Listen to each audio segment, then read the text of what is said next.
Sukkur chamber of commerce and industry کے زیر اہتمام مقامی ہوٹل میں بزنس الائنس کنونشن کے عنوان سے ایک شاندار اور پروقار تقریب کا انعقاد کیا گیا۔ اس موقع پر شہر بھر کی تاجر تنظیموں اور نمایاں کاروباری شخصیات کے اعزاز میں چیمبر کی ایگزیکٹو کمیٹی کی جانب سے پرتکلف عشائیہ کا اہتمام کیا گیا، جس میں مختلف کاروباری شعبہ جات سے وابستہ افراد نے بھرپور شرکت کی۔ کنونشن تقریب میں السکھر تاجر اتحاد کی نمائندگی کرتے ہوئے صدر میر عبدالرحمان مینگل کی قیادت میں روہری اور سکھر کے ممتاز تاجر رہنماؤں پر مشتمل وفد نے بڑی تعداد میں شرکت کی۔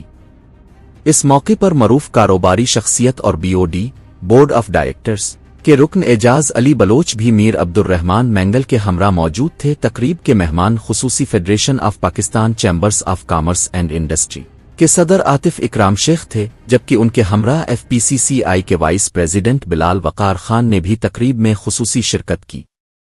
Sukkur chamber of commerce and industry کے صدر محمد خالد کاکیزئی نے معزز مہمانوں کا پرتپاک استقبال کیا اور کاروباری برادری کے درمیان ہم آہنگی و تعاون کے فروغ پر زور دیا۔ تقریب کے دوران آنے والے معزز مہمانوں کو چیمبر کی جانب سے یادگاری تحائف بھی پیش کیے گئے، جبکہ عشائیے کے موقع پر تاجر برادری نے تنظیمی اتحاد اور باہمی تعاون کے فروغ کے عزم کا اعادہ کیا۔